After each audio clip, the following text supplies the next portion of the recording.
The second my tires hit the gravel road leading to my lake ranch, I spotted her. Karen decked out in a sun visor and arms crossed like she owned the horizon. I hadn't even shut off the engine before she pulled out her phone, dialing 911 with the kind of urgency you'd think was reserved for wildfires or sinking boats. I hadn't said a word, hadn't stepped out, hadn't done a thing. Just arriving on my own property apparently triggered a full-blown emergency in her mind. Now, here's the thing. This wasn't just any ranch. It was my grandfather's old place, passed down after he passed, nestled deep by the lake with views people would pay millions for. I'd been away for a few years, fixing up life in the city, but now I was back for good. And clearly, Karen wasn't ready for that. She started shouting something about unauthorized access and lakefront trespassing. Like she hadn't seen the deed taped right inside my window. But before the dispatcher could even finish asking her address, something rolled out from the back of my trailer that made her words catch in her throat. Her voice gone, her face pale. She froze mid-rant like someone had hit pause. Whatever she thought was going to happen that day, it wasn't this. And if you think the drama ended there, buckle up, because what came next turned the entire neighborhood upside down. See, what rolled out of the back wasn't some wild animal or giant machine. It was my grandfather's old restored Army Jeep.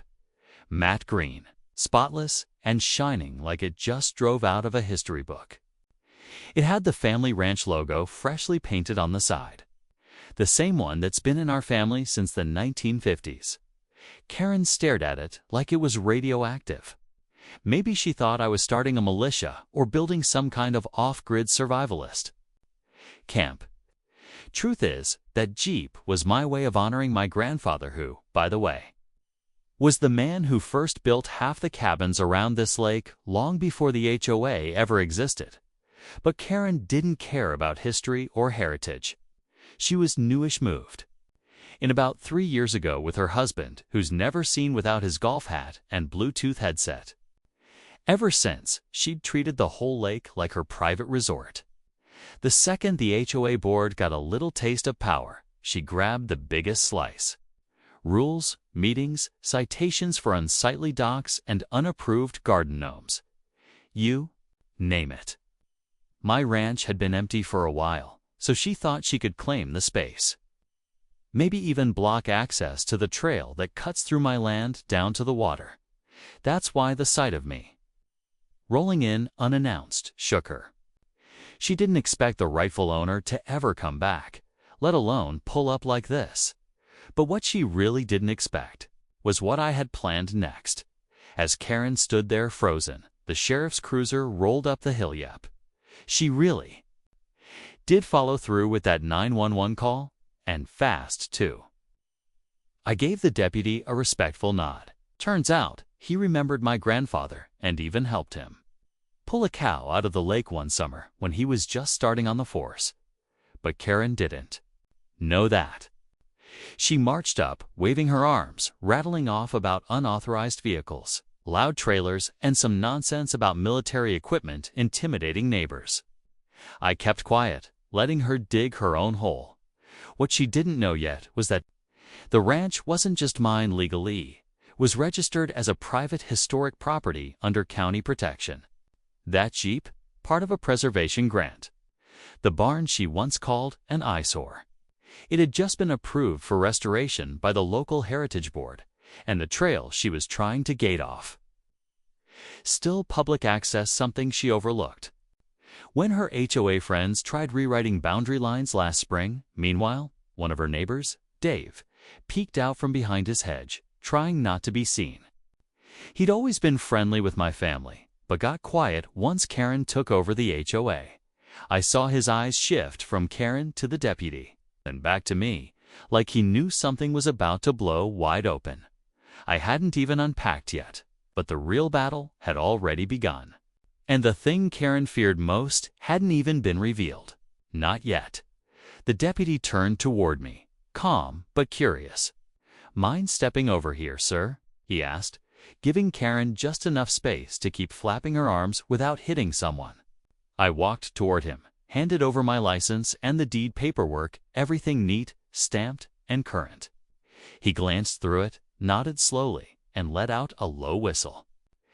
"This goes way back," he muttered.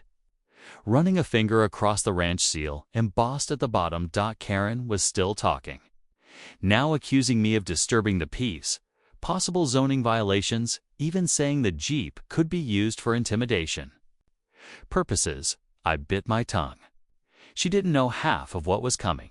See, what Karen didn't realize was that the county planning department had just approved my application to restore not just the barn, but to open the property for weekend lake events, fishing tournaments, vintage equipment shows, family barbecues with live music.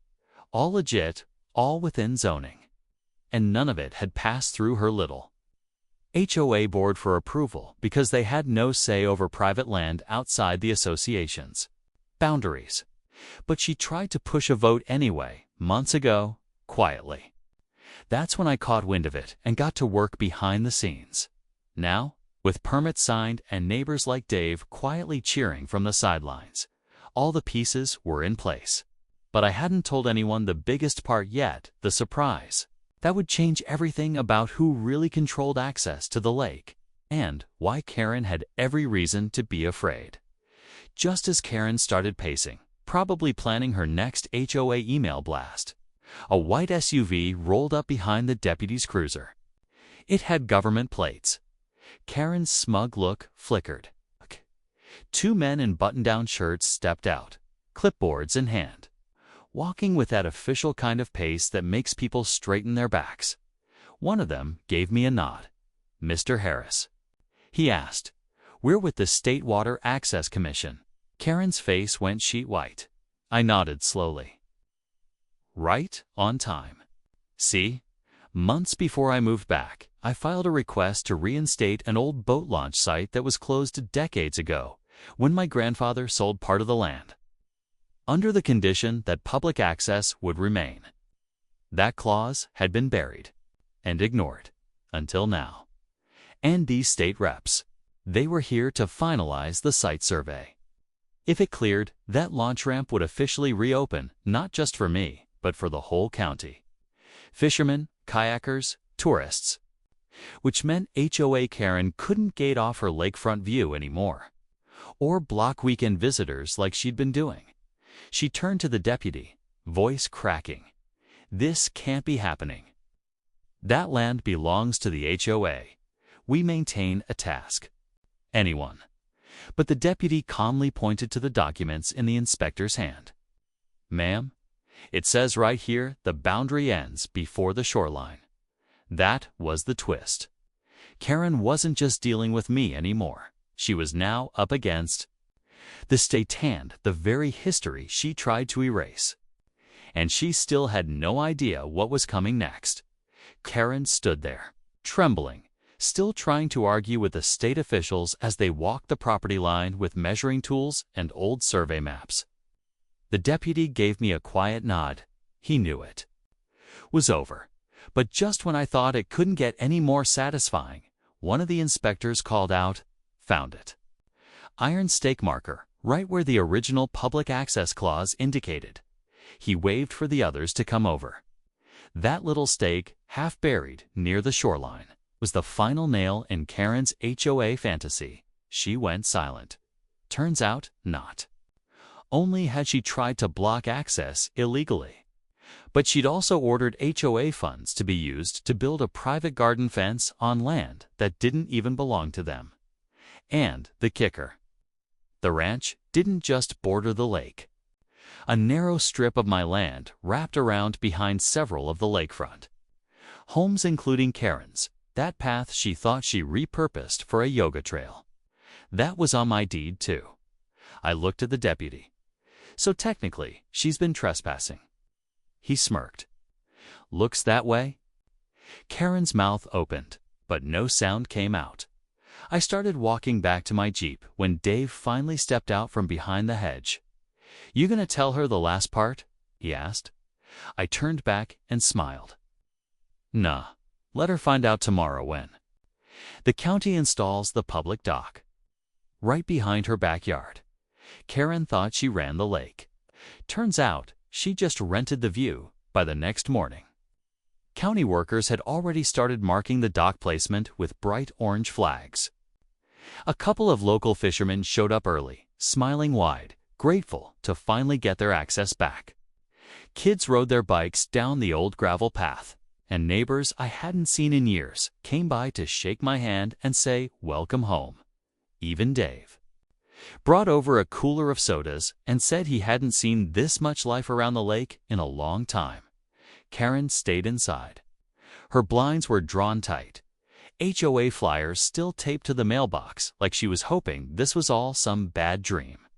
But the state documents were filed, the permits were posted, and her so-called private oasis was now officially public access. Her little power bubble had popped, and not a single HOA rule could touch what was happening on this side of the line.